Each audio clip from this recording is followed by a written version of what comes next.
مسلسل اس کھیت کے پیچھے آپ کو محنت کرنی پڑی ہے۔ آپ اپنے بچوں کو ایک ہفتہ پڑھنے کے لیے بھیجتے ہیں، دوسرے ہفتہ مرچائی توڑنے کے لیے بھیج دیتے ہیں، تیسرے ہفتہ اس کو مکئی توڑنے کے لیے بھیج دیتے ہیں، چوتھا ہفتہ اس کو بیگن توڑنے کے لیے بھیج دیتے ہیں۔ جب آپ اپنے بچوں کے پیچھے تسلسل کے ساتھ محنت نہیں کریں گے، اس کو تسلسل کے ساتھ مکتب نہیں بھیجیں گے، تو آپ کا بچہ ہرگز کامیاب نہیں ہو سکتا ہے،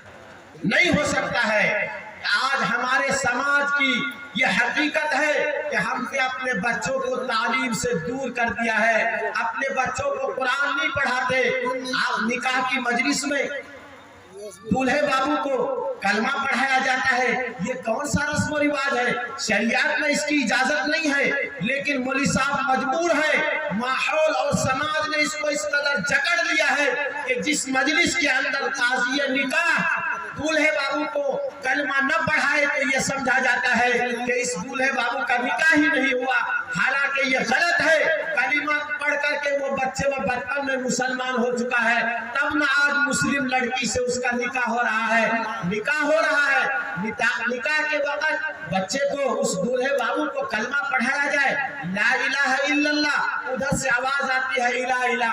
میرے بھائیوں، یہ نوبت کیوں کر آئی؟ اس لیے کہ ہم نے اپنے بچے کو مکئی کے اندر تو لگایا ہے، ہم نے اپنے بچے کو مرچائی کے کھیت کے اندر تو بھیجا ہے، اس کو بکریاں چرانے کا نظام تو سکھایا ہے، اس کو بھینس پر بیٹھنے کا طریقہ تو سکھایا ہے، لیکن یہ نہیں بتایا کہ تم اسلام کو قبول کرنے والے ہو، مسلمان ہو، جب تک تمہاری زندگی کے اندر کلمہ نہیں ہوگا، جب تک تمہارے دل کے اندر رسول کی عظمت نہیں اتر سکتی ہے، جب تک تمہارے دل کے اندر قرآن محفوظ نہیں ہوگا، تم پکے اور سچے مسلمان نہیں بن سکتے ہو۔ میرے بھائیوں، اللہ کا نبی ارشاد فرماتا ہے کل میدان محشر کے اندر بہت سارے لوگ کھڑے ہوں گے، امیر بھی ہوں گے، غریب بھی ہوں گے،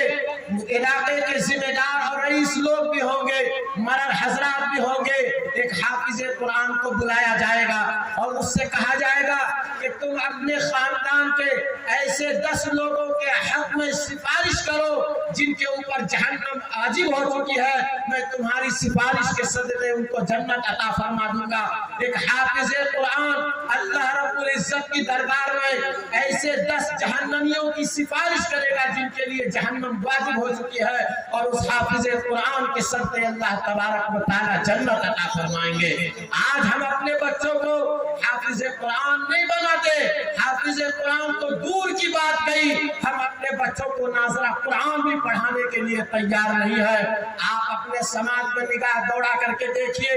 کتنے بچے ہیں جو تجوید کے ساتھ اچھے ڈھنگ سے قرآن پڑھنا جانتے ہو۔ امام صاحب 2 دن کے لیے گھر چلے جائیں، نماز پڑھانے کے لیے کوئی آدمی نہیں ملتا، وہی ضروری نہیں ہے حافظ قرآن امامت کرے۔ آپ اپنے بچے کو بہترین ناظرہ پڑھائیے، دنیا کے پیسے اس سے کموائیے، لیکن جب تک آپ کا بچہ بہترین قرآن نہیں پڑھتا ہے آپ اس کو ہرگز کسی اور کام کے حوالے مت کیجیے۔ میرے بھائیوں، 8 سال 10 سال کی عمر تک کے بچوں کو ہم نے دیکھا ہے اپنے سماج کے بڑے بڑے لوگ، سمجھدار لوگ، پڑھے لکھے لوگ 10 سال کے بچوں سے مزدوری کرواتے ہیں،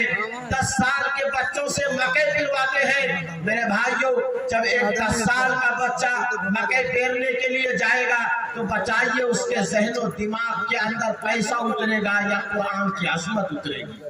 یقینی بات ہے جو جس میدان میں محنت کرے گا اس کے دل کے اندر وہی اترے گی۔ میرے بھائیوں، میں ایک پیغام آپ کو دے کر کے جا رہا ہوں کہ آپ 14 سال تک کے بچوں سے ہرگز کوئی کام مت لیجئے، چاہے وہ بیٹا ہو چاہے وہ بیٹی ہو، ان کو پڑھانے کا انتظام کیجئے۔ آپ اپنی مسجد میں 50 روپیہ ماہانہ دیتے ہیں، مسجد آپ کو جمعے کا امام فراہم کرتا ہے، جمعے کا بیان مسجد آپ کو دیتی ہے، امام جنازہ پڑھاتا ہے، امام آپ کا نکاح پڑھاتا ہے، امام آپ کے بچوں کو پڑھاتا ہے۔ 50 روپیہ میں 1.5 روپیہ مہینہ کر کے پڑھا، 1.5 روپیہ کچھ پیسہ مہینہ کر کے پڑھتا ہے، دن کر کے پڑھتا ہے۔ ایک دن میں آپ اپنے بچوں پر 2 روپے بھی اگر تعلیم پر خرچ نہیں کر سکتے ہیں تو پھر آپ کس قابل ہیں؟